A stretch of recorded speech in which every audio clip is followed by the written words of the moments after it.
Untuk orang tua masih boleh nggak minta anaknya ranking 1? Nah, di rapor sekolah penggerak sekarang tidak ada sistem perankingan. Tidak ada, sepertinya tidak ada sistem perankingan. Artinya seperti ini. Baik, Rakan Sago, hari ini kita berbincang soal kualitas pendidikan karena bersama kita sekarang adalah para akademisi yang memang sehari-hari berkecimpung di bidang pendidikan. Saya mau tanggapannya Miss Anita dulu mengenai kualitas pendidikan kalau kita di Aceh sekarang gimana Miss menurut? Baik, terima kasih Pak Mas Yudi kesempatan yang diberikan kepada saya. Kalau kita melihat kualitas pendidikan di Aceh, apabila kita melihat sebenarnya sumber dayanya dulu ya, dari pendidiknya, tenaga kependidikan, baik itu guru ataupun dosen-dosen ya. Sebenarnya kalau ditinjau dari sumber daya itu kita nggak kekurangan ya, Mizayana ya. Kita tidak ketinggalan karena sumber daya yang ada di Aceh ini luar biasa. Baik itu yang lulusan dalam negeri maupun mereka yang menempuh pendidikan di luar negeri, ya kan.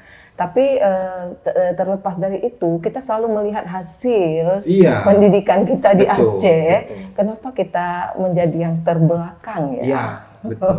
Kita itu selalu saing-saingannya sama Papua. Dengan wilayah timur, kan? Betul. Kenapa kira-kira bisa seperti itu? Kalau misalnya teenager itu adolescent mengatakannya sayang sali, ya kan?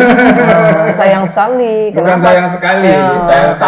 Sayang sali. Kenapa harus di bawah selalu, ya kan? Sementara kemampuan kita, kualitas kita nggak jauh dengan mereka yang ada di pulau-pulau lain. Mungkin kita perlu meninjau dari segi apa nih, Mizayana ya? Sumber daya yang baik ini ya, bagaimana kita bisa meninjaunya dari segi apa ya kira-kira Mizayana? Ya, sebetulnya kalau kita berbicara tentang pendidikan itu masalahnya kompleks. Kita tidak bisa melihat hanya dari satu sisi saja. Tadi Miss Anita sudah menyebutkan bahwa kita memiliki SDM yang unggul. Kemudian kita lihat dari segi sarana dan prasarana kita juga tidak kalah. Tetapi masih saja terjadi, kita lihat bahwa kualitas pendidikan atau mutu pendidikan kita masih belum berada pada posisi yang membahagiakan. Nah, tentu hal ini menjadi PR besar bagi kita bersama dan menjadi tanggung jawab bersama. Artinya kita tidak berada di posisi untuk saling menyalahkan. Tapi mari bergandeng tangan, kita cari solusinya, apa sih penyebabnya. Nah, jadi setelah kita tahu penyebab, kita tahu treatment yang tepat yang harus kita lakukan itu apa untuk menyelesaikan permasalahan itu. Nah, salah satunya yaitu saat ini Kementerian Pendidikan melalui Ditjen GTK ya mengadakan program sekolah penggerak, yaitu kegiatan untuk menggerakkan sekolah-sekolah untuk menjadi lebih baik lagi dengan implementasi 6 dimensi profil pelajar Pancasila itu. Mungkin nanti Bu Anita akan menjelaskan lebih dalam bagaimana sih program sekolah penggerak itu, apa sih bedanya sekolah penggerak itu dengan sekolah non penggerak, yang artinya Kementerian Pendidikan concern terhadap kualitas pendidikan. Jadi goals mereka itu adalah melakukan pemerataan pendidikan. Mungkin saat ini pendidikan kita itu belum merata. Jadi ketika dilakukan assessment itu kan biasanya randomnya sampling. Nah, jadi mungkin itu yang menjadi PR kita untuk membuat kualitas pendidikan di Indonesia, wabil khusus di Aceh itu merata mutunya. Seperti itu. Jadi kalau saya mendengar dari Miss Anita, dari Miss Zayana tadi, sebetulnya kalau dari segi kualitas sumber daya kita nggak kekurangan ya. Barangkali ini adalah pengelolaannya, manajemennya. Jadi berkebetulan sekali Miss Zayana sama Miss Anita ini dua-duanya adalah pelatih pelatih ahli program sekolah penggerak. Oke. Jadi sekolah penggerak itu belum di semua sekolah atau dipilih atau kayak gimana itu sih? Mungkin Bu Anita bisa jawab duluan. Baik, Pak Mas Yudi. Jadi sebenarnya tujuan pemerintah nanti semua sekolah itu penggerak. Semua sekolah itu bergerak. Nah, namun untuk menjadi sekolah penggerak itu di awal-awal ini harus mengikuti seleksi dulu. Ya. Nah, itulah dia uniknya sekolah penggerak.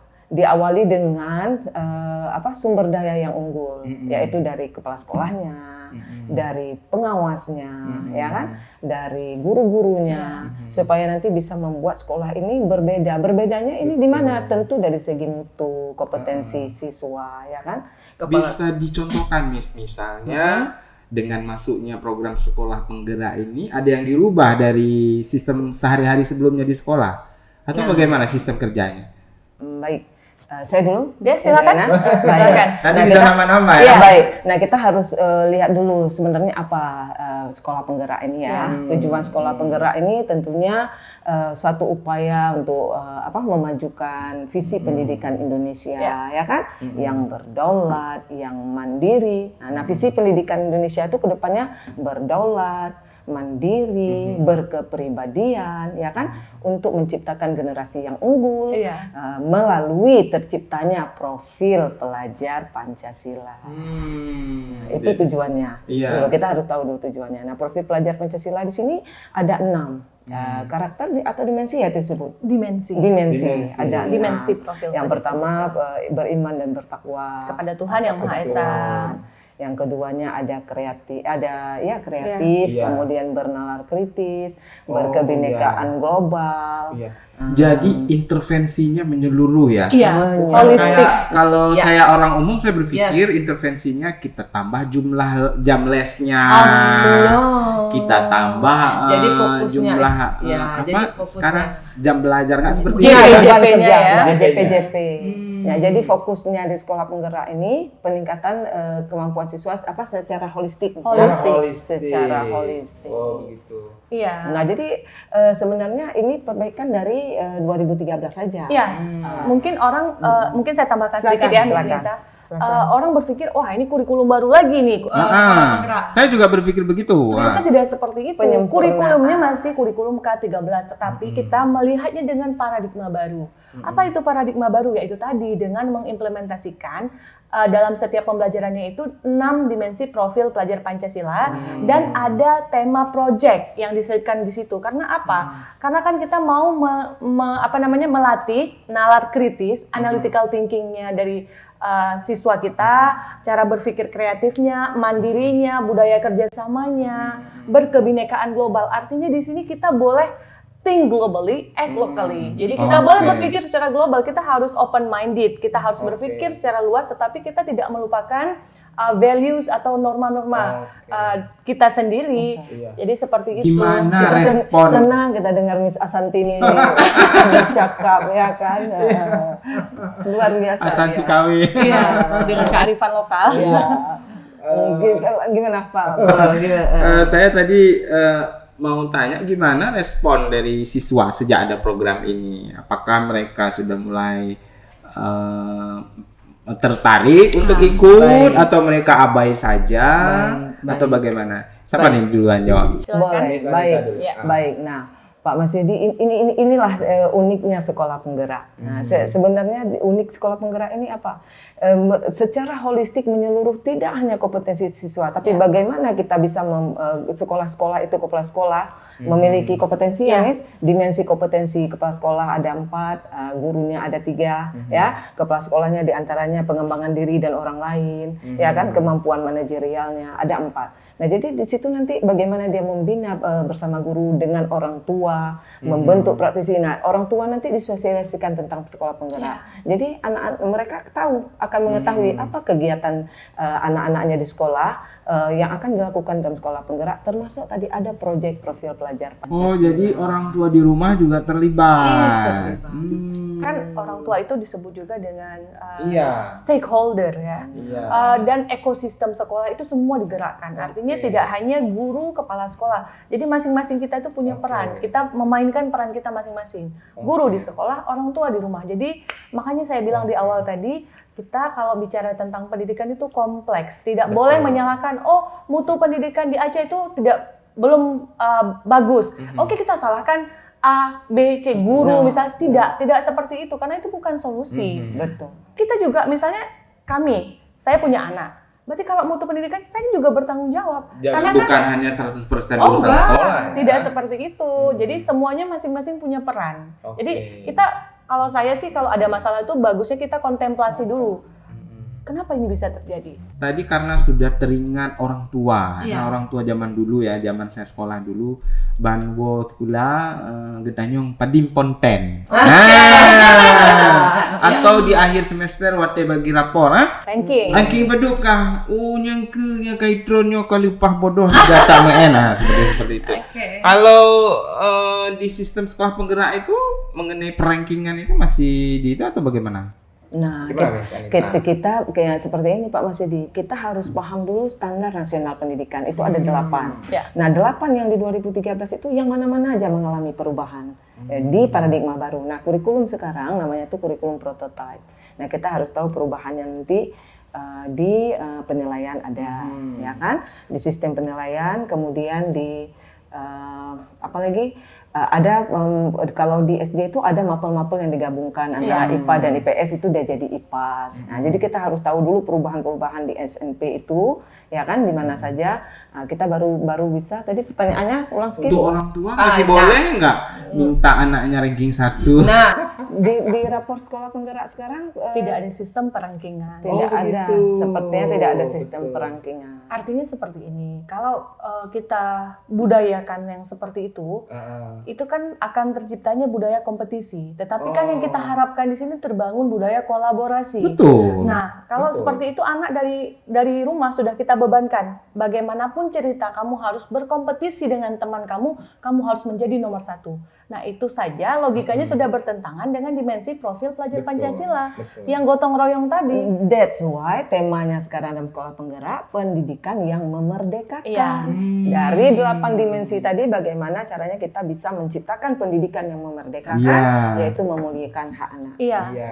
Merdeka ya, masuk Merdeka. kampus juga harus merdeka. Iya. Jadi Pak Mas Yudi, gaya belajar juga harus diperhatikan Iya. sekarang. Nah, kalau dulu kita memang sudah mungkin membuat student center, ya, ada di antara guru-guru yang sudah membuat, ada mungkin yang belum ada. Nah, tapi sekarang tidak hanya student center, kita harus memperhatikan karakteristik mereka ya, Betul. Misalnya ya. Mungkin zaman Iya. kalian dulu mungkin seperti itu juga. Kita ranking ada yang ranking 1, ranking 3. Begitu pada kehidupan nyata sekarang, belum tentu yang ranking 1 itu saja yang sukses. Ada yang paling batu dalam kelas jaman yang sukses Jino. Nah, betul. Jadi ini mengkonfirmasi tadi mengenai sistem perankingan itu sebetulnya nggak butuh-butuh sekali ya. Iya, mungkin itulah. Karena sekarang kan kita lihat dikenal dengan istilah multiple intelligence ya. Kalau dulu kan kita melihat yang pinter matematika, Iya. pinter fisika, Betul. itu yang pinter. Yang Tapi kita kadang-kadang mengabaikan bahwa bakat-bakat anak, misalnya yang jago melukis, yang jago bikin puisi, nah itu terabaikan kadang-kadang karena kita terlalu fokus kepada hal-hal yang akademik. Padahal prestasi itu tidak hanya yang menyangkut dengan akademik, ada juga prestasi non-akademik. Makanya yang dibilang sama Ki Hajar Dewantara itu pendidikan yang memerdekakan. Artinya kita betul-betul memberikan hak anak. Jadi pendidikan itu menghamba kepada peserta didik. Nah, merdeka itu jangan salah kaprah pula, bukan arti merdeka bablas. Tapi merdeka masih dalam koridor dan batas-batasan. Nah, Jadi seperti nggak itu. suka-suka juga ada Tidak. aturannya. Tetap ya. ada norma yang harus berlaku. Jadi sekarang bukan kampus saja yang merdeka, sekolah juga merdeka. Kampus merdeka, merdeka belajar, kampus merdeka. Tujuan pemerintah membuat kampus dan kampus merdeka, sekolah juga sekolah penggerak pendidikan Merdeka yang belajar. memerdekakan agar terjadi sinkronisasi.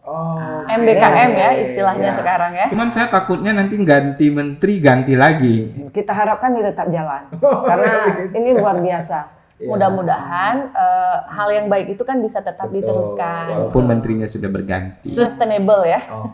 Satu hal lagi Pak Mas Yudi, yang dikatakan tadi holistik menyeluruh, pemerintah tidak melulu hanya melihat untuk kompetensi kognitif saja, tapi bagaimana psikomotor, kemudian afektifnya juga.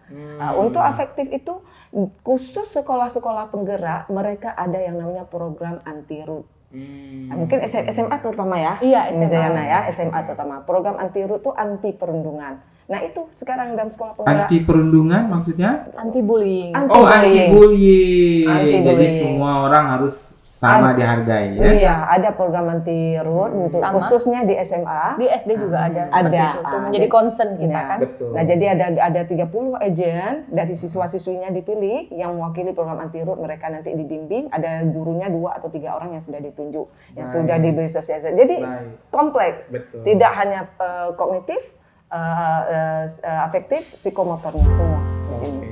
Jika video ini bermanfaat untuk Anda, silakan subscribe, like, dan nyalakan loncengnya.